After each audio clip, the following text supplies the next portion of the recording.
लोग कहते थे अमावस्या की रात उस कुएं से कोई बाहर निकलता है, लेकिन राहुल ने इन बातों को झूठ समझा। एक रात वो मोबाइल कैमरा लेकर वहां वीडियो बनाने चला गया। जैसे ही उसने कुएं के अंदर टॉर्च डाली, अचानक नीचे से किसी औरत के रोने की आवाज आने लगी। राहुल डर गया, लेकिन तभी कुएं के अंदर से एक सफेद हाथ धीरे धीरे बाहर आया।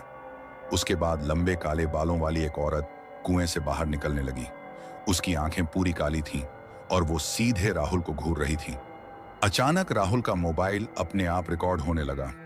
वीडियो में आखिरी बार सिर्फ राहुल की चीख सुनाई दी, ये इंसान नहीं है।